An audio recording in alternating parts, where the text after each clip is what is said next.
Deep beneath the ocean's surface, buried in forgotten manuscripts, lie the naval inventions of our distant past. The Ancient Discoveries team of model makers, underwater detectives, and elite naval commandos are seeking to rediscover these lost military designs.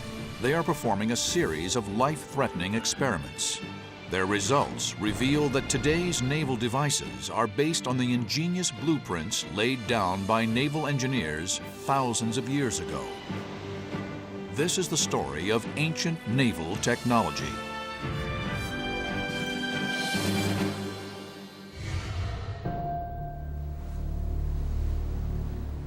To explore ancient naval warfare, we must first piece together the story of the sea. 2/3 of the Earth's surface is covered with water. It has been a battleground for over 5,000 years. It doesn't matter where you are on planet Earth. If you're by the sea, you had to have a navy. Crossing land masses was both expensive and very inefficient. Taking a boat from one area to the other was approximately 6 times quicker. It was a no-brainer. The drive to build quicker, larger, more powerful battleships launched an ancient naval arms race. We are finding evidence of highly toxic biological warfare, high-impact explosive grenades, underwater attack units that operate like U.S. Navy SEALs, and visionary devices able to turn sea into solid land. Every ancient civilization, from the Egyptians to the Greeks to the Romans, lived and died by their innovations in naval technology. And perhaps the most lethal of all such inventions came not from the West, but the East. South Korea is a glittering jewel of Eastern Asia. Yet for centuries it has been a target for invasion by its 2 monster neighbors, China and Japan. Japan created some of the most terrifying soldiers in history, the samurai warriors. And China had the largest standing army in all antiquity. Korea stood at a crossroads, surrounded by 2 aggressive superpowers. To defend their shores, the small and vulnerable nation of Korea was forced to turn to technology to survive. In the later Koryo dynasty, the development of science meant we had advanced military technology. In 1591, the Koreans developed a vessel that would become known as the Turtle Ship. Within 6 months, turtle ship crews were being trained for a conflict that would become known as the Imjin War. It pitted Korea against a Japanese force over 3 times greater in number. At the time of the Imjin War, 6 gun ports were installed on each side of the ship, and a gun port at each side of the Dragon's head. These cannons could unleash barrages of ballistic missiles.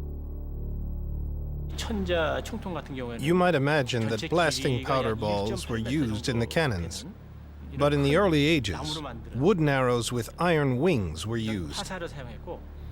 The wooden arrows were 6 feet long and designed to make a huge hole in the enemy ships. And the secret behind the weapon's potency was that iron wings were attached to make the arrow more deadly.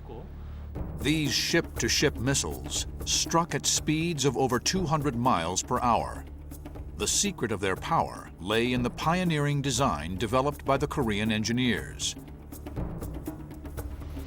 With its superior firepower, the Turtle Ship was able to demolish Japanese targets at long range, safe from counterattack, just as U.S. aircraft carriers do in the 21st century. In spite of the lethal firepower of the Turtle Ship, the Koreans were facing a superior force. If the enemy broke the first attack and managed to get in close, the ships and the battle might be lost. The Korean military engineers were forced to invent a contingency strategy. Unbelievably, the solution was to convert the Turtle Ship into a mobile floating tank. The War Museum in Seoul, Korea. Here, one of these extraordinary battleships has been reconstructed. The turtle ship deserves to be compared to a tank because it acted as a ramming ship. Its primary role was breaking through enemy lines and destroying their front line of ships. Then the rest of the Korean fleet struck forward. The ship was designed to ram directly against enemy vessels. 400 tons of boat, powered by 80 oarsmen, would crash into enemy ships. But in order to withstand such collisions, its design was critical. The ship's crew and rowers were shielded inside the vessel. Outside, the turtle ship was clad in iron plating, and these spikes were not just for decoration. Japanese ships would approach the Korean ships at high speed and jump on the deck to kill the Korean soldiers. This was because their ships were much higher in the water. In order to prevent this happening, spikes were nailed to the roof. Each plate carried a 2-foot-long spike that would impale enemy invaders who risked an aggressive boarding. The turtle ship had become a giant iron cactus. But the spikes were not its only defense. Mounted on the front of the destroyer were the gaping jaws of a majestic dragon. Yet this was no decorative figurehead. Ancient stories claim that contained within its mouth was a deadly secret weapon. The front part of the turtle ship was designed as a dragon head, with a mouth which served as a gun port, and a small cannon of mythical power was placed there. A projector was also installed that could release dense toxic smoke generated by burning a mixture of sulfur and saltpeter. The dragon head was a prototype chemical weapon. It had the potential to deliver poison gas at an enemy. This predated the use of mustard gas in World War I by 500 years and began the technology of chemical warfare, a terrifying military option to this day. But poison gas is only effective if the soldier can direct it at the enemy, away from his own troops. Richard Windley is an historian and one of the world's leading model makers.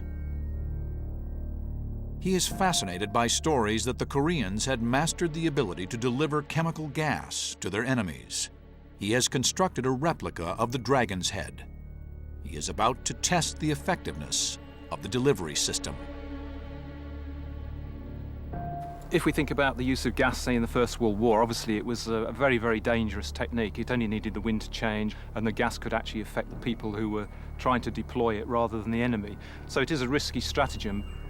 Right, I've got one of the little chargers here. I'm going to light this, pop him in the pot, put the lid back on fairly quickly, and then hopefully we should get some smoke. At first, the smoke lingers around the head. This would be lethal for attacking troops. But then the wind picks it up. The assumption is with something like this that it was projecting the smoke a considerable distance. Well, if you try blowing anything in air, you can't blow it more than probably about 10 feet at most. So really it was just a way of getting this stuff into the air and dispersing it. But I think that given the right kind of maneuverability of these turtle ships, it probably was a viable option. And what we have to remember is these guys were heavily outnumbered, and anything that would give them an advantage or that would save their culture and their civilization and their country was something that they would fight very hard to realize. If the turtle ship captains had been able to position themselves upwind of the enemy, the poisonous gas could have been delivered without the Korean commanders killing their own troops. The use of toxic gas remained at the mercy of the wind until the delivery of gas by mortar in the trenches of World War I. From its lethal arsenal to the ramming potential of its spiked cladding, the turtle ship was a weapon capable of changing the tide of war. But Eastern Asia was home to an even more lethal seafaring superweapon. One of the greatest underwater discoveries of the modern age has shown how high explosives rocked the high seas almost a millennium ago.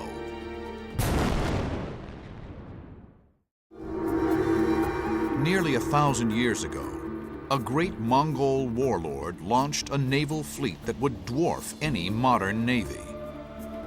It had over 10 times more battleships than all the ships of the entire American Navy today.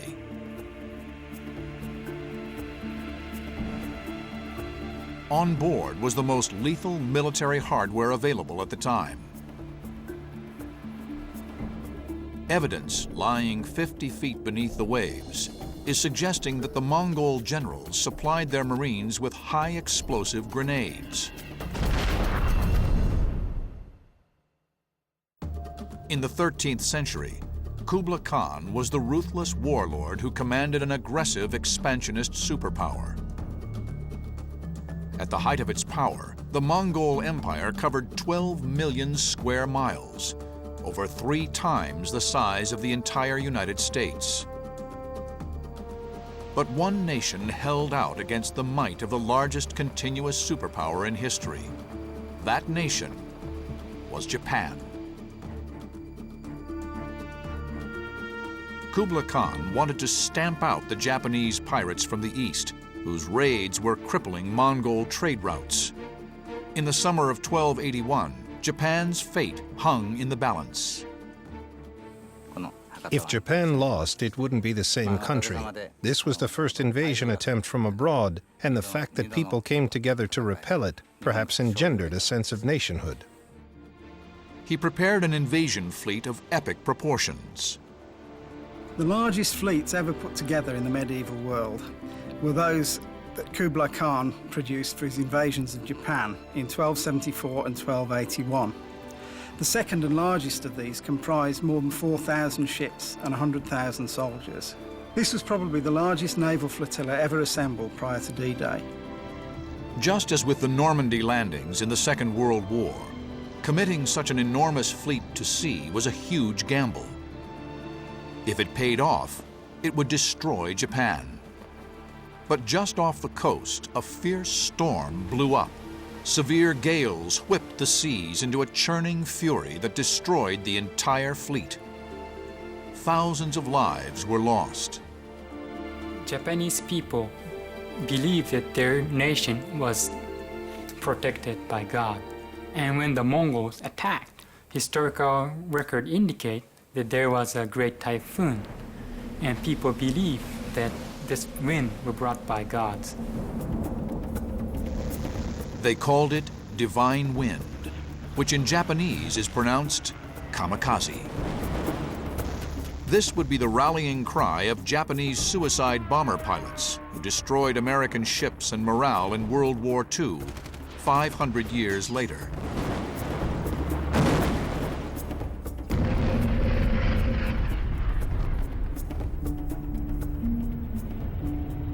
Just off the Japanese coast at a place called Takashima Bay, archaeologists have made one of the world's most incredible discoveries.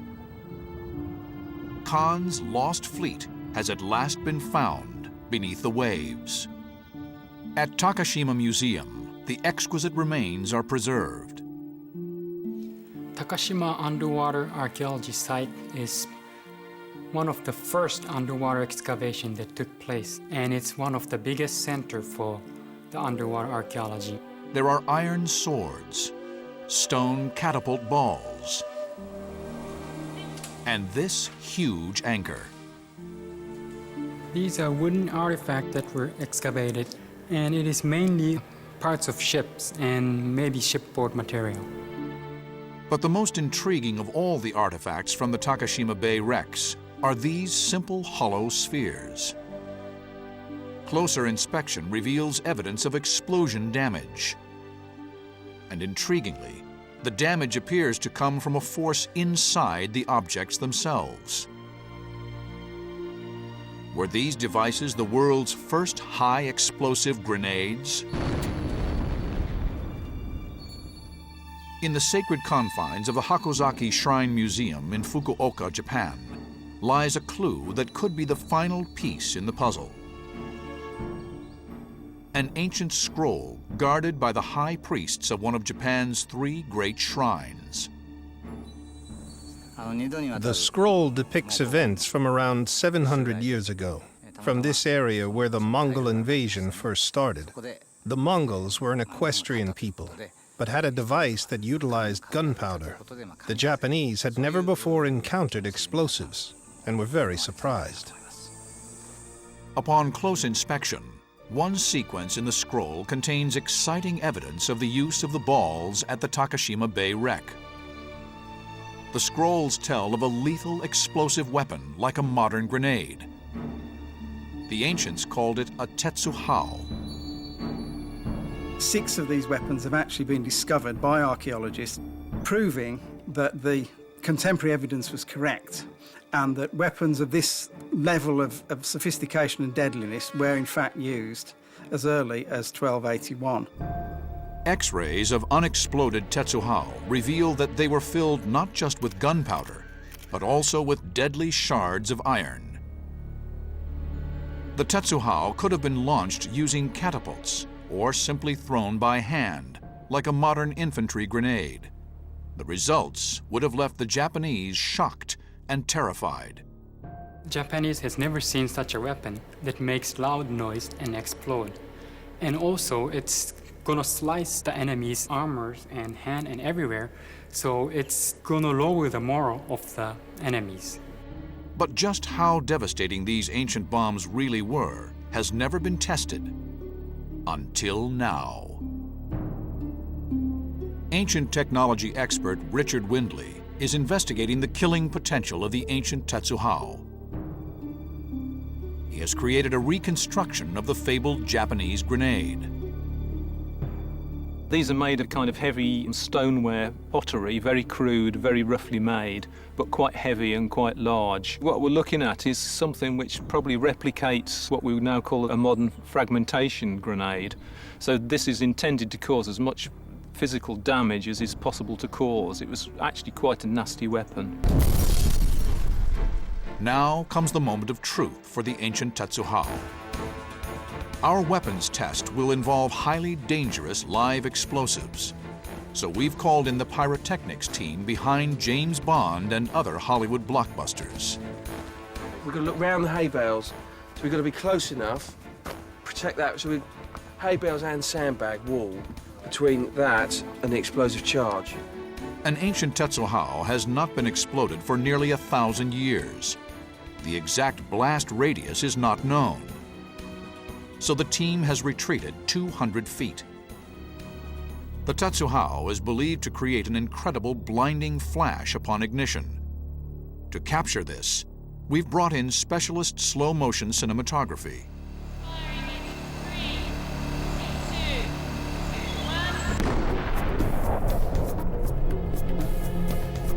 Captured at 10,000 frames per second, this footage unveils the terrifying inferno that would have engulfed the Japanese warriors.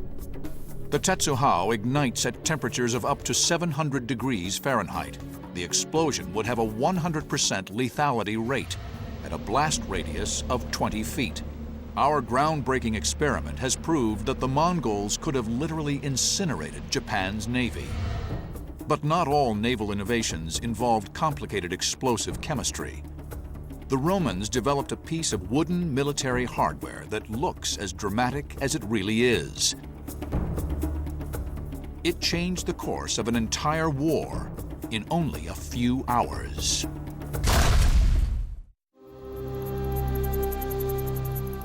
"2,000 years ago, the dominant superpower in the ancient world was the great empire of Rome, policed by the legions, the first full-time professional army in history. The Roman Empire spanned across 2.5 million square miles of land. But in the 3rd century BC, a rival superpower grew up in the desert of North Africa.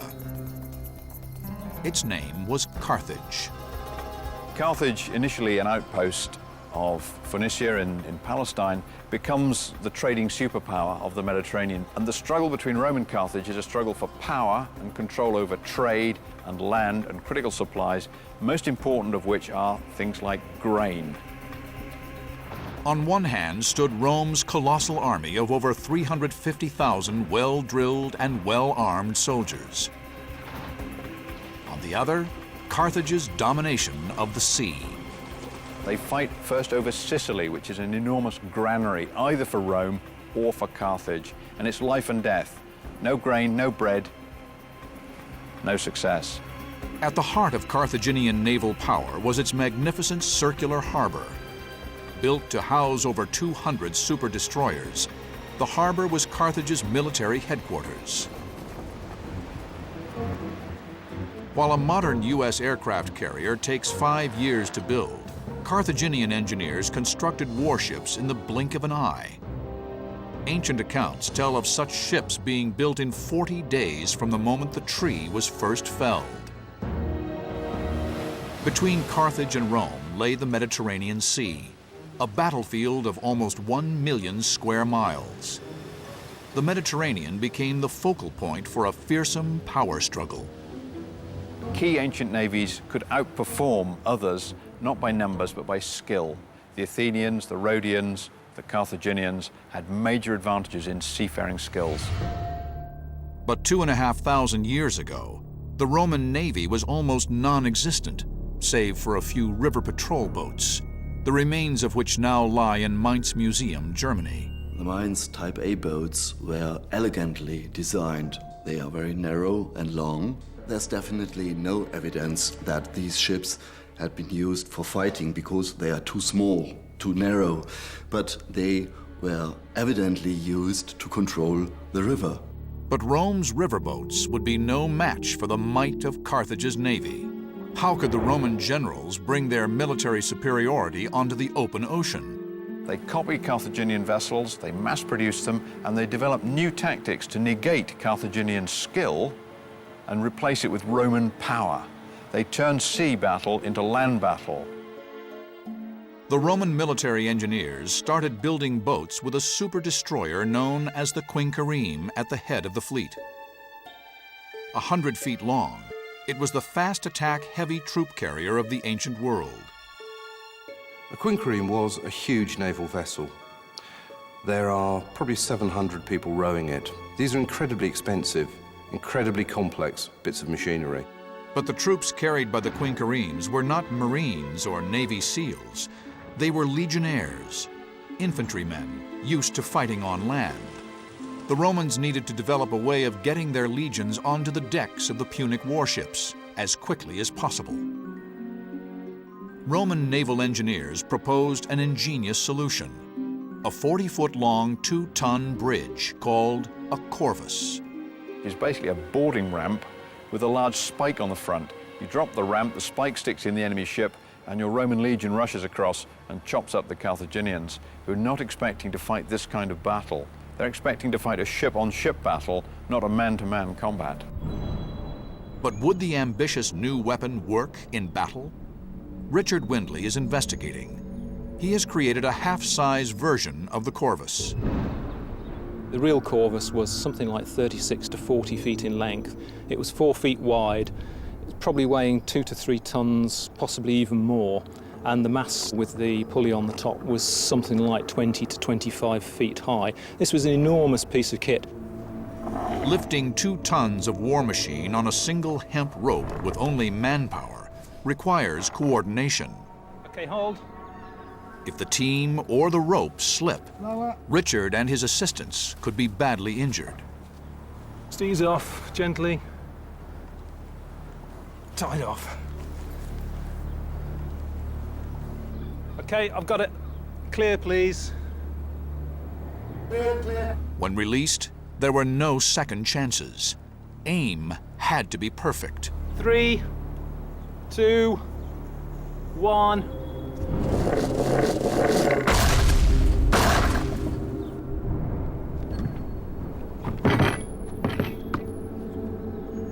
Right, well, it looks as though we're pretty well impaled. It is effective at locking the two ships together, and it would have been reasonably effective in the right circumstances. However, Richard's experiment has revealed a weakness with the corvus. It would have needed probably quite a lot of training to get the timing exactly right, the release exactly right. Again, with the ships pitching and waving, moving one against the other, the timing would have been absolutely crucial. Even this scaled-down example is a struggle for Richard and his assistants to raise a second time. And Richard's model is revealing further problems. The problem with this is we're on dry land, we're on a stationary position. You know, one can imagine that ships at sea, amidst all the turmoil of battle, ships waving, twisting, moving around, this thing would be really very, very difficult to maneuver. The 40-foot height upset balance and turned a slick attack ship into a clumsy vessel, difficult to maneuver. The immense weight towering above the deck of a rolling cruiser made the vessel unstable. If the seas picked up, the top-heavy device could easily flip the ship over. But Carthage needed to be crushed at sea. Despite the risks, the Romans installed the device. Would the calculated gamble pay off?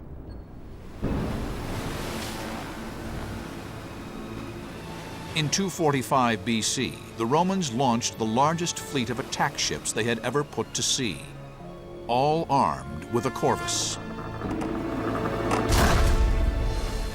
But only a few miles out of harbor, they hit rough seas. The instability of the vessel, caused by the corvus, was too much for the captains, and they could not control their ships. It's too cumbersome, it's too bulky, it breaks all the rules. And the Romans invariably find themselves in a storm, and not being very good seamen, they don't see it coming, and they don't know how to deal with it, so they lose their fleet. 270 vessels went down, with a loss of 100,000 men, the greatest loss of any maritime force in history. All because of these simple planks of wood. This is a very ungainly, cumbersome machine, and really it was a quick fix. It was a very ad hoc solution to a problem. The actual application of it had huge detrimental effects to the manoeuvrability of the ship, which was slow and ponderous already. The Romans abandoned the idea of the corvus, and it was never adopted by any military force ever again. But not all naval battles were fought above the waves. The quest for maritime supremacy drove ancient military engineers to look beneath the ocean's surface, pushing human endurance and sub-aqua technology to the limit, transforming ordinary seamen into the most high-tech elite special forces in history. The strategic importance of the oceans has been vital throughout history. We're looking at a world connected by oceanic transport. It's the only way of moving anything that weighs more than a few hundred pounds. The need to control the sea produced a technological and tactical arms race that has created most of the breakthroughs in military technology. It is the world's naval forces that have produced most of the innovations in warfare throughout the ages. Most of the modern sophisticated weapons in use today, including aeroplanes, bombers, tanks, you name it, they had to be the best because otherwise they were going to lose the war at sea. From the US battle fleet of the 21st century, through the British domination of the waves during her empire, to the massive expansion of Greece across the Mediterranean 3,000 years ago, the nation that ruled the waves ruled the world. But there was then, and still is today, a need not just to rule the oceans, but rule the water beneath. Submarine technology and special forces groups in modern armies are the rapier by which generals can turn battles and even wars, because undersea attacks can be secret, unseen by enemy sentries. Every modern navy has its own elite squadron of highly trained specialist underwater attack troops. Paul Haynes is a retired commando from the Royal Marines. The situation over land generally requires vehicles. All these are less discreet or less covert than deploying personnel subsurface.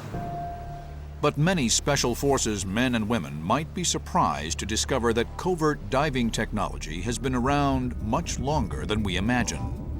And the most important technology for underwater missions is to supply something we all need.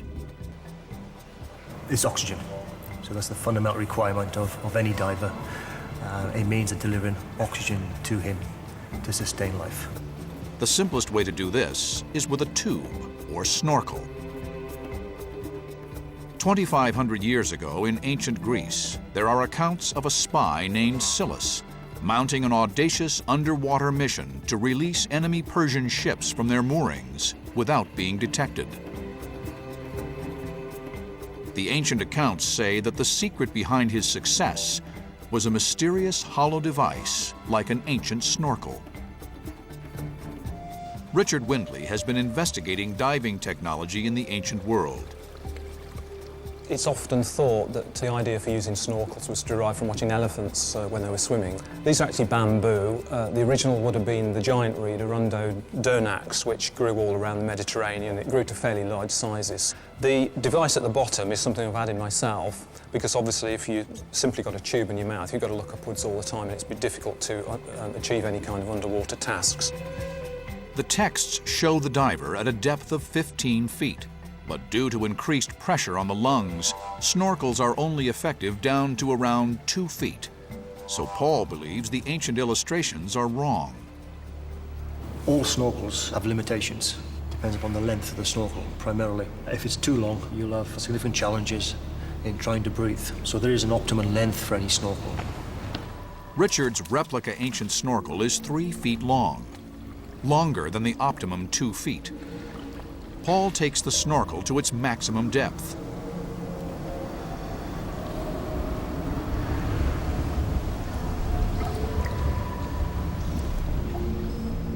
The results impress even this experienced military diver. Well, it's actually quite comfortable. It felt like a normal snorkel. As long as it stays shallow, you could breathe comfortably. It became quite apparent as you submerged and went deeper. You could begin to feel the additional strain and pressures on your lungs. The test reveals that the ancient snorkel will supply oxygen to the diver very effectively, but only to a maximum operating depth of 3 feet. At this depth, the diver might be visible to sentries.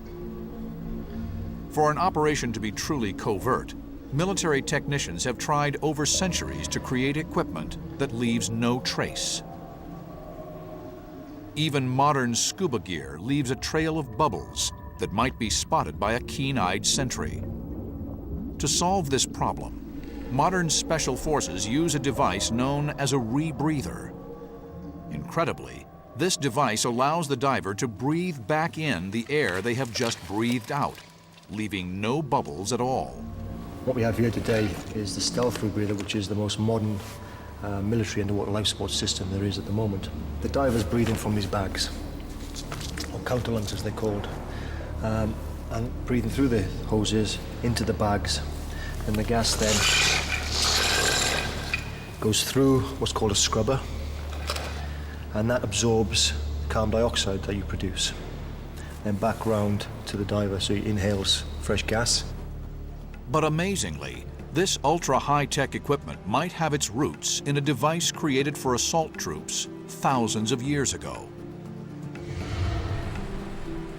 In 1000 BC, Assyria was a major superpower of the ancient world, controlling an empire of thousands of square miles. Within its dominion and along its borders were plateaus and fertile valleys crisscrossed with rivers. As the empire grew, her armies needed to attack across these waterways. There is evidence 300 miles away in London, England, that offers a clue as to how they approached this. The British Museum in London contains the world's largest collection of ancient artifacts. Here, Dr. John Bevan is investigating evidence that suggests the ancient Assyrians used a rebreathing device nearly 3,000 years ago. The museum contains a relief carving that depicts an Assyrian military assault. Siege tactics, chariots, and heavy infantry are all shown. But a portion of the relief tells the story of a river assault. This depicts a river crossing of the Assyrian army, possibly the Euphrates. And it's a massive operation, huge logistical problem. You've got to get all your troops and your horses and your chariots across the river And it's a wonderful illustration of the problems they're facing in crossing a river. There is evidence in the carving of a mysterious piece of military technology. This has puzzled people for a long time. It shows an Assyrian soldier holding what appears to be a goat, an inflated goat skin or bladder underneath him. It's strapped to his body. He's got a tube into his mouth. Now, some people have thought that this depicts a diver swimming along underwater in a clandestine or covert way. The swimmer would have breathed oxygen in and out of the bag. Many believe that this is evidence of the world's first underwater rebreather. Others predict that the device would never have worked. Entering the debate is the Ancient Discoveries team. Richard Windley has created a replica of the ancient Assyrian rebreather. Today, for the first time, our intrepid trio of scholar, ancient model maker, and military commando have returned to Pinewood's diving stage to test Richard's creation. The trials will require Paul to submerge beneath the water with no oxygen supply. He will only be able to breathe the air he has already breathed out. There is evidence from nearly 3,000 years ago of covert underwater assault technology. These images suggest that the ancient Assyrians developed a device that allowed them to mount an attack while breathing air underwater without leaving any trace of bubbles. The perfect weapon for a covert subsurface attack. Ancient model maker Richard Windley has built a model of the device. We think possibly the original versions of these may have been an entire animal skin, and these had to be sealed, and the way they did that was to stitch them and then use like a slurry of all sorts of bizarre mixtures like honey and beeswax. This actually does a fairly good job of waterproofing. Today, ex-Royal Marines Commander Paul Haynes is going to test the model. Is this the first ever completely covert military equipment?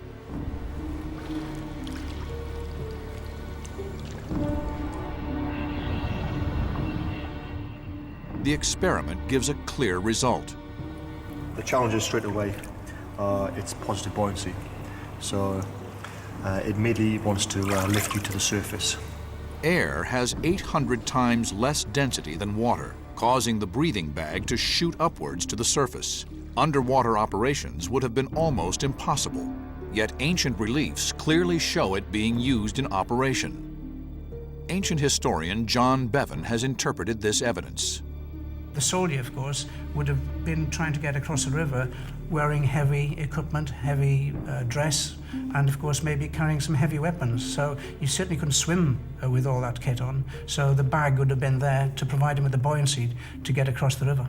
The mouthpiece would therefore have been simply there to maintain the bag in an inflated condition.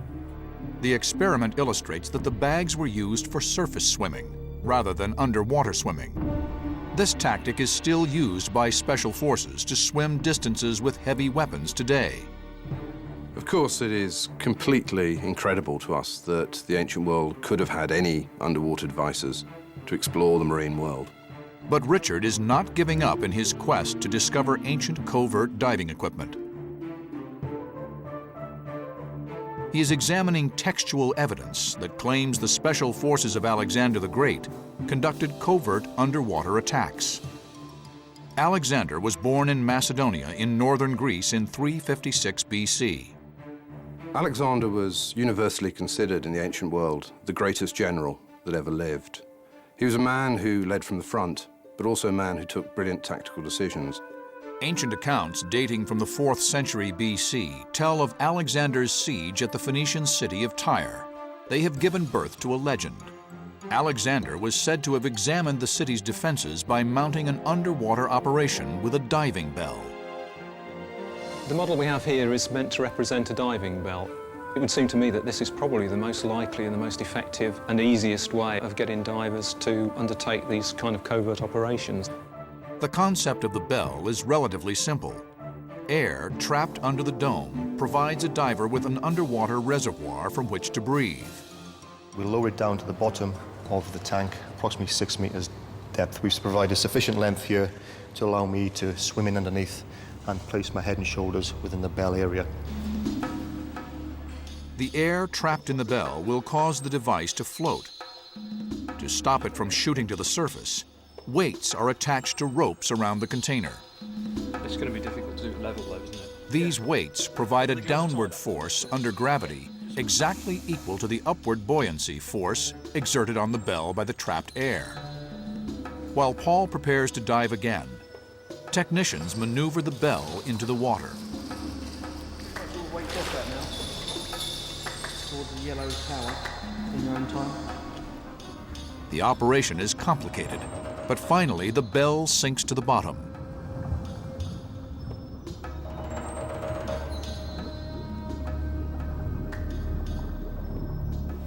While Richard watches from the surface, Dr. Bevan observes from a reinforced viewing window beneath the tank. With the bell on the bottom, Paul fills his lungs and dives. Once at the tank floor, Paul will perform 2 tests. The first investigates whether he can move around using the bell as a permanent air source. As he works, Paul is only breathing the compressed air from the bell into his lungs. A second test investigates whether Paul can make journeys into the open water and then return to the bell for more air.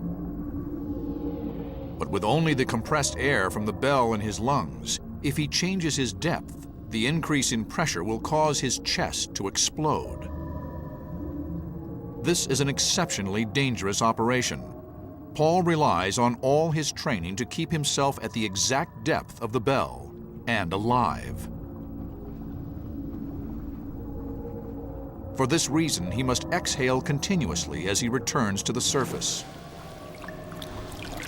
Once you get down and get settled, I mean, the breathing's quite comfortable and you've got good visibility. You quite readily move around. You can use it as a stationary sort of resupply of gas to work from, to do salvage work, simple tasks. Our investigation proves that before the advent of modern scuba gear, military engineers were capable of designing technologies that allowed their special forces to work at depth for long periods. It's extremely successful. It's exactly what I would have expected in the real world, so to speak. The bell has been placed on the seabed ready. It's got a full charge of fresh air. The diver's gone down. He's made himself comfortable. He's been able to go out, do his dive, do some work, and then come back to the bell when he's comfortable. And so he's been able to work away for quite a long time down there. The tests at the deep tank have revealed that the ancients, 2, even 3,000 years ago, did not just master the seas, but conquered its depths. Devices like the snorkel would have allowed covert operations. It functioned the way it ought to, that is, the diver's out of sight completely, and you've just got a part of snorkel out of the water, and that's not so easy to see. The Assyrian bladder, while not as sophisticated as the high-tech rebreathers used by today's Special Forces divers, did allow commandos to carry heavy weapons across the water quickly and more effectively. They're the equivalent of a life jacket, a buoyancy aid, modern buoyancy aid today. So it would keep you well out of the water. If you couldn't swim very well, it would keep you safe. And of course, if you've got any heavy equipment, it'll keep you high in the water again with buoyancy. And Alexander's bell has shown that even 2,500 years ago, military engineers were capable of designing technologies that allowed their special forces to work at depth for long periods. These technologies were being used by commandos millennia ago, and the principles and tactics they initiated are still used in the modern theater of war nearly 3,000 years later. The message that comes home to me is just how amazingly impressive and ambitious and technologically competent these people were that were building these ancient vessels. From technological innovation and experimentation beneath the waves to the super destroyers that cruised upon them, the ancient military engineers were continuously pushing back the boundaries of invention.